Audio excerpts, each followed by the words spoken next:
Hi there, everybody from Papa John's Cardinals Stadium. I'm Shawn Davison alongside Sherlenia Mitchell in Sherlenia. There were threats of thunderstorms earlier this morning. It was rainy, it was gloomy, it was dark. There were no thunderstorms here. There's plenty of electric inside the stadium. 55,000 plus fans had plenty of reason to cheer and be proud as the Cardinals really showed out. Absolutely. They came out strong, picking up where they left off last week against Syracuse. Lamar Jackson ended up with 5 more touchdowns to add to his season of 18 touchdowns in 3 games. And then also passed the ball off to many running backs who got over 100 yards. Brandon Ratcliffe with his second 100-yard game of the season. How would you evaluate the offense today? You gave it a C last game. How would you evaluate the offense today? But the offensive line, A+. Gotta be A+. You know, our receivers, A+. I didn't really see any drops going like last week. With me, D. I threw an interception, goal line. You know, I think it was 7 incomplete passes I did. Bad balls. But overall, I think gotta be probably like an 8. I'm gonna get an 8 because our team did a pretty good job. You're absolutely right. Lamar Jackson, we heard a lot about him coming in, especially those of us who don't cover Louisville regularly as you do, about how special he is and how special he looked. And there were questions about what he would look like against Florida State, who has for a long time been the leader of the ACC, waving the flag along with Clemson. And he came right out and led his team on a touchdown drive right off the bat, right off the jump. It took 2 minutes, and they were in the end zone early, and they were in the end zone often. Well, that's Louisville Cardinal football. The Bobby Petrino era has arrived again, and we at Louisville are ready for high-scoring games and a lot of offense. Lamar Jackson comes in as the top leading rusher on the team, comes in with 18 touchdowns on the season. He is spectacular, and not only can he do it himself, but he has the vision to get his other players involved, which was what they really needed today to topple number 2 Florida State. And talking about toppling number 2 Florida State, this is a team that has come back from halftime deficits time after time again.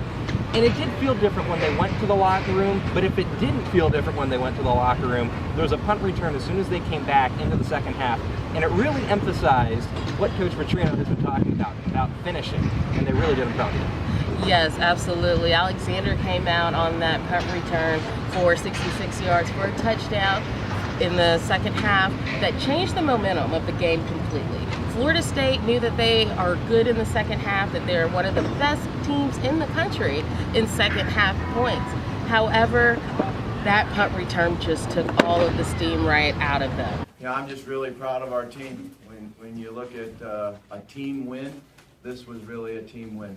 Our defense did an unbelievable job of stopping the run, pressuring the quarterback, getting the ball back for the offense. Our special teams made some really big plays. Jair Alexander, and he got those runs because we blocked. We challenged we call them our SWAT team. We challenged them this week to do a better job of getting Jair started. Alfonso Carter had a couple of really big blocks on those plays, and certainly had a big effect on the game. And offensively, I felt good. I felt like we were consistent. I felt like our offensive line did a good job of removing them from the line of scrimmage, and everybody that had an opportunity made plays. So I'm just happy that it was a great team win. So on the flip side, Sherlenia, as Louisville had themselves a day out here, a day that they will always remember and their fans will always cherish, there's a team that's going to go home heartbroken, and today it is the Florida State Seminoles. And I was speaking with a few of the players, and DeMarcus Walker, who is the defensive end for the Seminoles, and he's a leader for the team. He's a leader, of course, for the defense as well, team captain. Very Tebow-esque. Had a promise that he was making to all the Seminole fans moving forward as they take on USF and then move further into conference play themselves. How do you guys respond from a loss like this?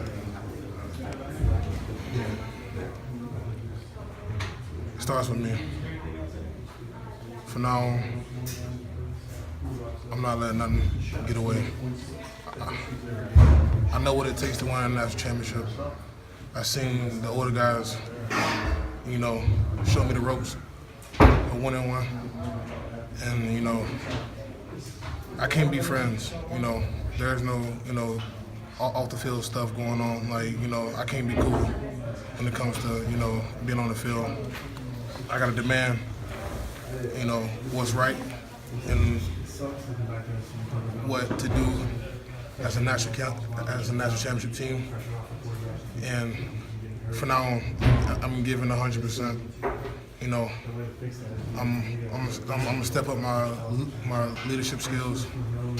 You know, I'm not letting nothing, like, if it's the smallest thing, I'm getting on it. Because I don't want to experience this ever again. You'll never see somebody out hustle, run to the ball, lead, outwork me. For now on, ever. So Sherlenia, Florida State has USF, they've got Miami, they've got Clemson, they've got the lead of their ACC schedule, still plenty of time to salvage the rest of their season and make a run. For Louisville now, they're obviously in the driver's seat in the ACC, and they have a big matchup with Clemson, got that great matchup with Houston, but as we take a look at the national rankings and the whole national picture collectively, Florida State, of course, loses by 43 to Louisville, and Louisville, of course, coming in ranked 10th. You've got Oklahoma, who's going to be playing number 3 Ohio State tonight. No idea which way that's going to go. You've got Michigan right now in a tough battle with Colorado at home. You've got Alabama down, and right now at least, 23-3 Ole Miss, who Florida State happened to actually beat in week 1. What do you think this does for the Cardinals moving up in the rankings? They're clearly going to move up, but how far can they go?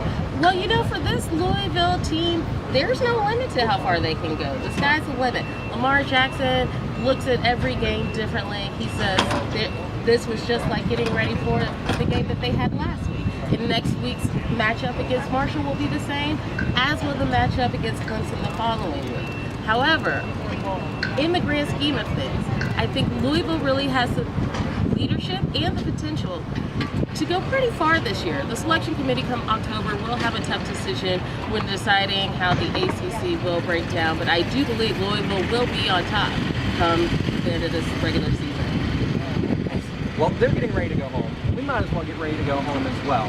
So for Sherlenia, I'm Shawn for the SkyBoat. Thanks, guys. Service campaign